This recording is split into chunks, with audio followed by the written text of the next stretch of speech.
Guys welcome back to my YouTube channel Jyoti dreams में आप लोग का बहुत बहुत स्वागत है। गाइज एक जो न्यूज़ है, बहुत ही लेटेस्ट न्यूज़ है। ये कुछ 4 दिसंबर की बात है।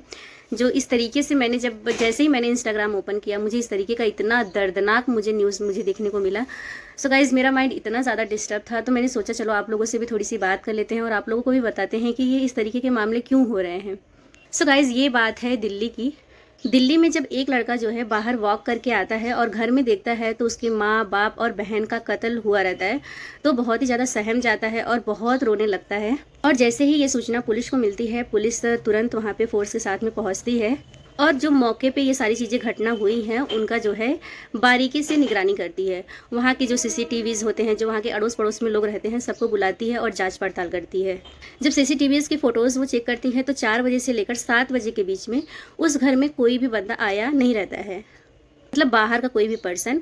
और जो सीसीटीवीज़ में फ़ोटोज़ मिली हैं उससे जो है ये पता लगता है कि जो मॉर्निंग वॉक करते हैं वो कुछ बुजुर्ग लोग, वो सिर्फ वॉक कर रहे हैं नॉर्मल, और उनको घर से कुछ भी मतलब लेना देना नहीं है। तो इस तरीके से पुलिस को जो है शंका होता है। जब कोई भी बाहर से कोई लूटपाट की घटना नहीं है या फिर कोई जो है किसी से वाद विवाद नहीं है, तो आखिर कत्ल किया किसने, पुलिस को ये चीज़ की शंका होती है।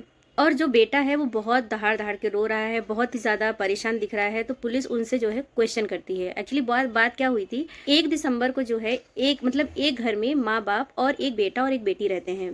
तो बहन का जो है बर्थडे 1 दिसंबर को रहता है, तो इस तरीके से बर्थडे सेलिब्रेशन होता है और कुछ बातें हो जाती हैं जिसकी वजह से पिता जो है अपने बेटे को बहुत डांटता है कि तुम जो है अपनी बहन के जैसे रहा करो, वो कितना सबका बात सुनती है, सबको जो है इज्जत करती है, तुम भी वैसे ही रहा करो और तुम भी पढ़ाई में मन लगाया करो। और जो उसकी बहन है वो है जो है कराटे में बहुत ही माहिर थी। पिता है वो फौजी रिटायर है और मदर हाउसवाइफ है। पिता जो है पिता और माता का भी जो है 4 दिसंबर को सालगिरह होती है। तो उस दौरान बर्थडे वाले दिन जो है बहन भाई और माँ बाप के बीच में थोड़ी सी कहासुनी हो जाती है। तो जो बेटा है, बेटे को जो है जो पिता है वो थप्पड़ वगैरह लगा देता है और बोलता है कि तुम भी अपनी दीदी की तरह बनो, जैसे वो इतना सबका मान सम्मान करती है, इतना पढ़ने में अव्वल है, तुम भी पढ़ाई पे फोकस किया करो। जो बेटा है वो बॉक्सिंग में उसका पसंद है, बॉक्सिंग करना उसको पसंद है। ये हुई 1 दिसंबर की बात। फिर 4 दिसंबर की सुबह, 4 दिसंबर को जो है माता पिता का सालगिरह है। 4 दिसंबर की सुबह 4 बजे जो है इस तरीके की वारदात होती है। तो जो बेटा है वो बहुत ही मानसिक रूप से बहुत ही ज़्यादा हीन भावना से ग्रसित हो गया था और वो बहुत टाइम पहले से ही प्लानिंग कर रहा था कि मुझे इस तरीके से जो है इन लोगों को अपने रास्ते से हटाना है, क्योंकि मुझे बार बार ये लोग टॉर्चर करते हैं, बार बार जो है मुझे कंपेयर करते हैं बहन से। और यहाँ तक कि उसका जो गुस्सा है वो उस दिन 7वें आसमान पर पहुँचा जब उसको पता चला कि माँ बाप जो है बहन को सारा जो है प्रॉपर्टी उसको देने वाले हैं। तो पहले से उसको गुस्सा था ही, लेकिन उस टाइम उसको और भी गुस्सा आया और उसने सोचा कि मैं 4 दिसंबर का जो डेट है उसी दिन जो है मैं इन लोगों को रास्ते से हटाऊंगा। पुलिस को इस बात की शंका हो गई थी कि जब कोई बाहर से व्यक्ति नहीं आया है तो मामला बहुत मतलब कोई सगा ही किया है। तो उसने पूछताछ के दौरान उस जो बेटा था, बेटा को ही उसने गिरफ्त में ले लिया। तो उसने अपने सारे गुनाह को कबूल किया। उसने बताया कि सुबह जब बहन सो रही थी, बहन जो है ग्राउंड फ्लोर पे सो रही थी, तो भाई ने पहले उसका गला रेता, एक हाथ में चाकू था, चाकू भी उसके फौजी पिता को जब रिटायर हुए थे वो, तो उनको कुछ कुछ सामान जैसे मिलता है ना, तो वो चाकू उसने पहले से ही छुपा रखी थी और उसी चाकू से उसने बहन का गला रेता और एक हाथ में कपड़े थे, एक हाथ से रेत रहा था, दूसरे हाथ से कपड़े से उसको ऐसे दबा रहा था। आपको पता है गाइस, बहन जो है कराटे में बहुत माहिर थी। उसने बहुत कोशिश की अपने भाई को ऐसा ना करने के लिए, लेकिन फिर भी भाई के ऊपर उसकी हीन भावना इतनी ज़्यादा हावी हो गई थी, उसका एंगर इतना ज़्यादा हो गया था कि उसने रिश्तों का भी मान नहीं रखा। जब उसने बहन को मार दिया, फिर वो ऊपर वाले फ्लोर पे गया जहाँ पर माता पिता रूम में सो रहे थे। माँ वॉशरूम गई थी और पिता अपने रूम में सो रहे थे। तो पहले उसने पिता को मारा, एक हाथ से चाकू से मारा और कपड़े से पूरा बांध दिया, इतना खून गिर रहा था।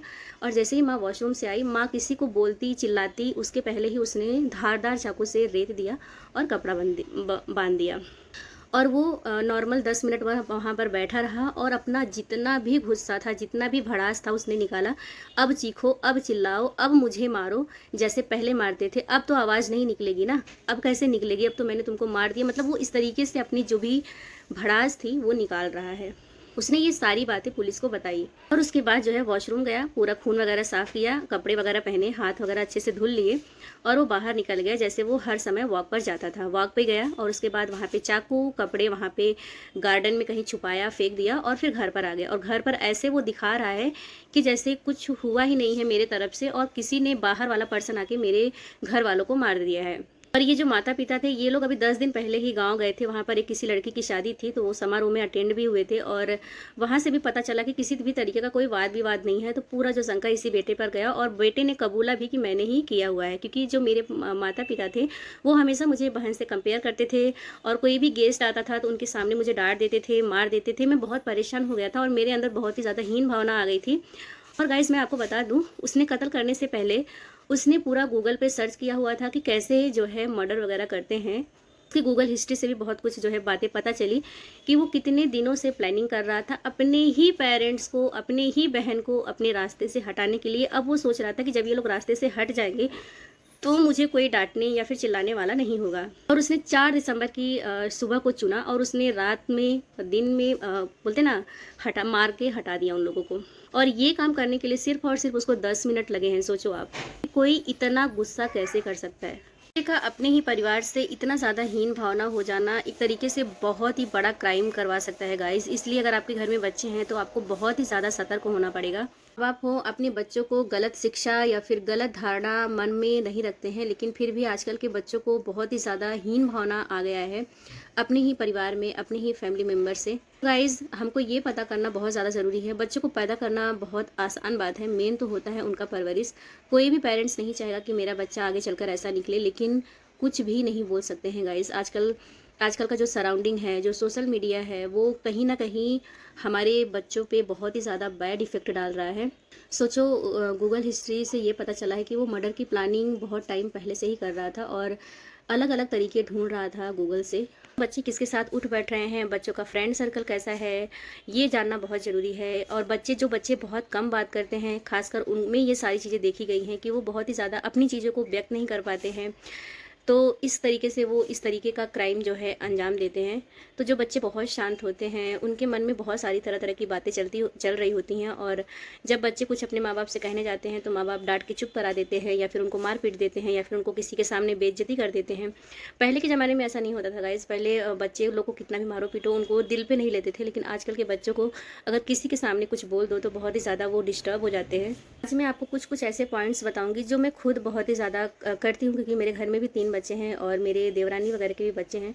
तो मैं कोशिश यही करती हूँ कि जो है बच्चे जो है बच्चों से गुस्से में बात ना करें। ऐसा नहीं है गुस्सा नहीं लगता है, गुस्सा बट ओबियस लगता ही है, क्योंकि बच्चे कभी कभी ऐसे टाइम पे ना ऐसा परेशान कर देते हैं। लेकिन बच्चे, मेरे हस्बैंड का मानना है कि कभी भी बच्चों से ना प्यार से ही पेश आओ आप। भले आपके अंदर गुस्सा है, चिड़चिड़ है, काम का प्रेशर है, घर का प्रेशर है, लेकिन फिर भी आप बच्चों के सामने वही दिखाओ जो आप बच्चों से रिटर्न में चाहते हो।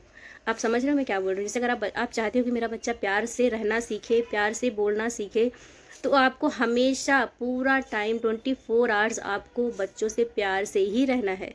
क्योंकि देखो, बच्चे का जो सबसे पहला स्कूल होता है वो माँ बाप का घर ही होता है। जो पहली शिक्षिका होती है वो माँ ही होती है। तो गाइज़, बच्चे जो पहला इन्वायरमेंट होता है वो माँ बाप से ही सीखते हैं। इसलिए आपको कितना भी गुस्सा आए, आपको अपने एंगर पे बहुत ही ज़्यादा कंट्रोल रखना है और बच्चों से प्यार से ही पेश आना है। क्योंकि जब बच्चों को पता चल जाएगा कि मेरे घर का इन्वायरमेंट प्यार भरा ही है, हम चाहे कुछ भी करें, कुछ भी हो, मम्मी पापा हमको प्यार से समझाते हैं, तो वो भी धीरे धीरे वो सारी चीज़ें अपनी आदतों में लाना शुरू कर देते हैं।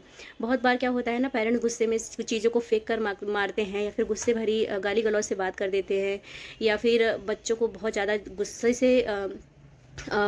से कुछ भी कह देते हैं, सुन लेते हैं।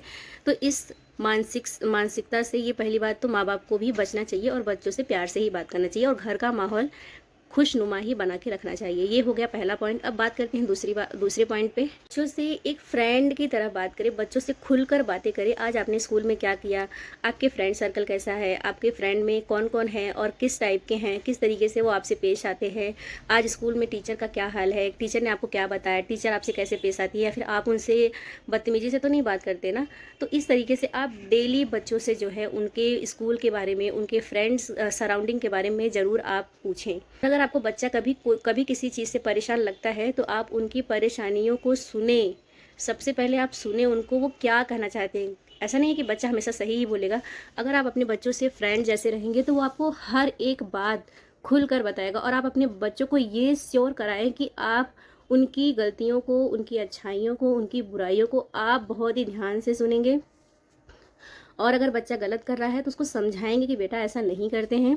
कभी कभी मेरे भी बच्चे हैं स्कूल से आते हैं तो बोलते हैं मम्मी मुझे स्कूल में नहीं जाना है। तो मैं पूछती हूँ कि क्यों नहीं जाना है, तो बोलती हैं कि मेरे जो बसात के बच्चे हैं वो मुझे परेशान करते हैं। तो मैं बहुत ही फ्रैंकली उनसे बात करती हूँ, देखो बेटा, सब बच्चे अलग अलग घर से आते हैं, कोई कहाँ से आता है, कोई कहाँ से आता है। कभी कभी होता है कि हमारी जो सोच होती है अगले अगले बच्चों से हमारी सोच मैच नहीं होती है, तो इसमें कोई बुरी बात नहीं है। अगर आपको कोई चीज़ किसी बच्चे की बुरी लगती है तो आप अपने टीचर्स को बोलो। अगर आपकी टीचर नहीं सुन रही है, आप कोई भी बात रहता है अच्छा या बुरा, आप मुझे बताओ, मैं टीचर से बात करती हूँ, मैं स्कूल में आकर उस बच्चे से बात करती हूँ। लेकिन आपको अपना एंगर उसके सामने नहीं दिखाना है।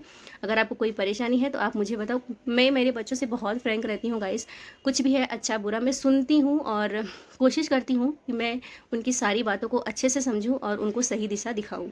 तीसरी जो पॉइंट है वो ये है कि बच्चों को सोशल मीडिया से बहुत ही दूरी बना के रखें। अगर बच्चों को आप टीवी दे रहे हैं तो उनका जो स्क्रीन का टाइमिंग है वो बहुत ही कम रखें, और उनको ऐसा ही कार्टून या फिर ऐसा ही स्टोरी उनको मोबाइल में देखने को बोलें कि जो कि वो बहुत ही ज़्यादा मॉरल स्टोरी हो या फिर उनसे कुछ सीख मिले। और आप बच्चों से पूछें, पहले आपको ये आदत आपको बच्चों के सामने खुद से लगानी पड़ेगी। ऐसा नहीं कि आपने मोबाइल चालू करके दे दिया, जा बेटा तू बिजी हो जा और मैं बिजी हो जाती हूँ, तो ऐसा नहीं होता है गाइस। बच्चों के साथ में आपको थोड़ा टाइम उनको देना है। उनको मोबाइल अगर आप दे रहे हो तो उनको देखो कि आप जो स्टोरी उन्होंने आपने दी है वो सच में वही देख रहे हैं या फिर कोई और देख रहे हैं। और जो मोबाइल का टाइमिंग है वो आप 5 मिनट 10 मिनट, इससे ज़्यादा आप मोबाइल ना दें उन्हें। और बच्चों को वही देखने को बोले जिससे उसका कुछ वैल्यूज़ निकले। और हमेशा जो है हिस्ट्री चेक करते रहें कि बच्चा जो है क्या देख रहा है, क्या नहीं देख रहा है, किस टाइप की वीडियोस देख रहा है। और बच्चों से ही गलत और सही का फ़र्क पूछें कि बेटा ये गलत है या फिर ये सही है, बच्चों को मारना सही है, चोरी करना सही है, गलत है। तो बच्चे खुद रिस्पॉन्ड करेंगे इस चीज़ को, क्योंकि जब बच्चों को पता चलता है, उस जगह पे खुद को रख कर देखते हैं ना, तो बच्चे खुद जो है वोकली होते हैं और सही गलत का फ़र्क बताते हैं। चौथा पॉइंट है गाइस, जैसे बच्चों को कभी कभी गुस्सा आ जाता है और कभी कभी बहुत ज़्यादा स्ट्रेस में हो जाते हैं, तो आप उनको समझाएं कि अगर आपको इस तरीके का सिचुएशन कभी आता है कि सामने वाले बच्चे से आप बहुत ज़्यादा गुस्से में हो, तो आपको क्या करना चाहिए। आपको लॉन्ग ब्रीदिंग लेनी है, आपको जो है 1 ग्लास पानी ले लेना है, पी लेना है, और भगवान का नाम जपना है, ओम ओम हरिओम, ओम ओम हरिओम, ओम भगवान मुझे इस गुस्से से बचाओ, मुझे नॉर्मल करो। तो आप बच्चों को छोटी छोटी बातों से आप गाइस बहुत कुछ सिखा सकते हैं। ये सारा माहौल आपको एक दिन में ही बच्चे को नहीं मिल जाता है, आपको धीरे धीरे इस चीज़ की आदत डालनी पड़ती है। ऐसा नहीं कि आपने बोल दिया बेटा गुस्सा नहीं करना है, बेटा ऐसा नहीं करना है, तो ऐसा नहीं होता है गाइस। बच्चों को प्रैक्टिकली चीज़ें बतानी पड़ती हैं, प्रैक्टिकली बच्चों को सिखानी पड़ती है, एंड प्रैक्टिकली उनको गलत और सही बताना पड़ता है। पहले आप ये चीज़ करोगे तब वो देख देख कर ही सीखेगा।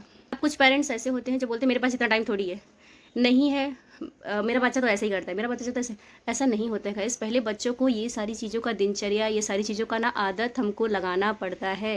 जैसे एक बार मेरे बच्चे ने छोटे वाले को मार दिया था, स्क्रैच कर दिया था हाथों में, तो मैंने उसको जब जब वो घाव दिखता था तब तब मैं उसको टोकती थी, देख बेटा तूने ऐसा किया था, देख ऐसा आपने किया था, देखो कितना उसको तकलीफ हो रहा है, ये ठीक नहीं हो रहा है, इसका निशान रह जाएगा। तो मैं हमेशा उसको टोकती हूँ, बेटा ये सही है क्या, बेटा ये करना सही था क्या। तो वो खुद बोलता है नहीं मम्मी ये बहुत गलत है, मैंने अपने छोटे भाई को मारा, बहुत गलत है। तो ऐसा होता है, बच्चे गलतियों से ही सीखते हैं। लेकिन कोशिश करें कि उनको हर समय छोटी छोटी बातों को प्यार से समझाएं, उनको इतना तेज़ से टोके नहीं कि वो दिल पे ले ले। और आजकल के बच्चों में ये कॉमन चीज़ें हैं, हीन भावना का आ जाना।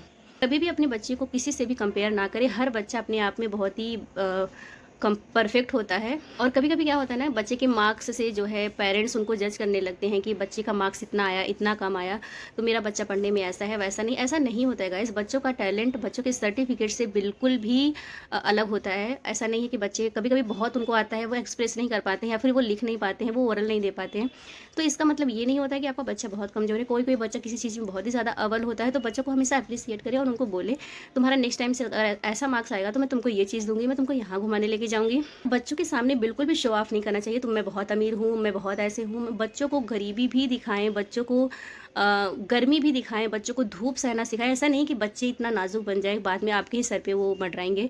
और अगर कभी कभी कोई बच्चे, अगर आपको लग रहा है कि ये बहुत ही ज़्यादा सीरियस है या फिर बहुत ज़्यादा टेंशन है, बहुत ज़्यादा इसको एंजाइटी है, तो कभी कभी क्या होता है ना, इस ऐसे सिचुएशन में आप खुद से हैंडल ना करें, कोई जानकार व्यक्ति हो, कोई साइकियाट्रिस्ट हो, कोई जो है होता है ना कि अच्छे से डॉक्टर को काउंसलिंग करा के आप अपने बच्चे का भी कभी कभी इलाज करवा सकते हैं। जैसे आपको लग रहा है कि मेरा बच्चा मेरे कंट्रोल में नहीं है, या फिर एकदम से मुझे अनदेखा कर रहा है, इग्नोर कर रहा है, इस सिचुएशन में आप अच्छे डॉक्टर की सलाह ले सकते हैं। तो गाइज़ ये रही वो आज की वीडियो। मैं कब से बहुत परेशान थी, मैं सोच रही थी कब से इस टॉपिक पर वीडियो बनाऊँ, क्योंकि देखो हर घर में बच्चे होते हैं और हर माँ बाप इस चीज़ का सामना उनको करना पड़ता है। तो मेरे भी बच्चे हैं, तो मैं पूरी कोशिश करती हूँ कि मैं मेरे बच्चों को अच्छे से अच्छा सिखाऊँ। लेकिन कभी कभी ना घर में उनको वातावरण अच्छा मिलता है, लेकिन सराउंडिंग कभी कभी उनका जो सर्कल है फ्रेंड वो बहुत गलत मिल जाता है। सो आप सतर्क रहें, अवेयर रहें, और बच्चे क्या कर रहे हैं, बच्चे क्या नहीं कर रहे हैं, मोबाइल फ़ोन में क्या देख रहे हैं, क्या नहीं देख रहे हैं, इन सब पे निगरानी रखना भी हम लोग का बहुत बड़ा कर्तव्य है। हाँ बस एंड कर दूँ। सो गाइस चलिए आपसे मिलते हैं नेक्स्ट ब्लॉग में। तब तक के लिए खुश रहिए, अपना ध्यान रखिए और खूब सारा प्यार बांटिए। Bye bye guys, lots of love.